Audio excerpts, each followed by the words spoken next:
À pas timide et doudou sous le bras, direction cette clinique de banlieue parisienne pour Elliot. À 5 ans, il a déjà 16 caries sur ses 20 dents de lait. Des fois, ça fait mal aux dents sur ce côté. À ce stade, trop tard pour le traiter chez le dentiste. Ce sera hospitalisation et anesthésie générale de plus de 2 heures. À tout à l'heure, maman. C'est parti. Je m'y attendais pas du tout puisque c'était la première fois qu'il avait des douleurs et qu'il se plaignait des dents, ce qui m'a fait lui prendre un rendez-vous directement chez le dentiste à 4 ans. C'est vrai qu'on n'avait jamais consulté avant puisque voilà, il ne s'était jamais plaint en fait.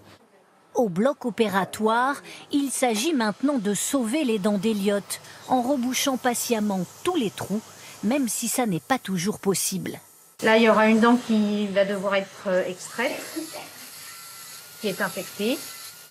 Des opérations comme celle-là, le docteur Rebel en fait de plus en plus, 4 à 5 par semaine en moyenne, sur des enfants de plus en plus jeunes et aux dents parfois rongées jusqu'à la racine.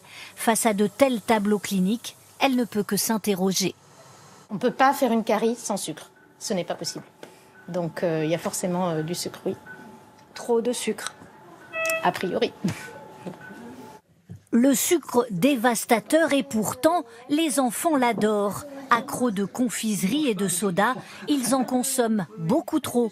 Selon les autorités sanitaires, 75% des 4-7 ans ont un apport journalier excessif, dommages dentaires, mais aussi parfois psychologiques. Lorsque la mère de Kélian consulte ce psychiatre il y a 3 ans, c'est parce que l'école l'alerte. Son fils ne suit plus en cours et agresse ses camarades. Le spécialiste diagnostique un trouble de l'attention causé selon lui par une alimentation beaucoup trop sucrée. Le cerveau baignant dans un océan de sucre ne va plus savoir comment gérer l'apport en sucre. Comme s'il y avait une forme de résistance qui se créait. Et à partir de là, les cellules nerveuses souffrent.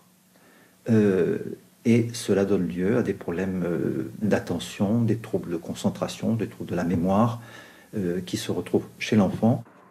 Le médecin prescrit une diète nutritionnelle, la suppression de tous les sucres rapides comme les sodas, les biscuits ou les confiseries. Dès les premières semaines, les nuits de Kélian s'améliorent. Avant, je dormais très mal, je ronflais beaucoup et des fois je m'étouffais dans la nuit et j'étais obligée de mettre un masque pour dormir et je me sens beaucoup mieux.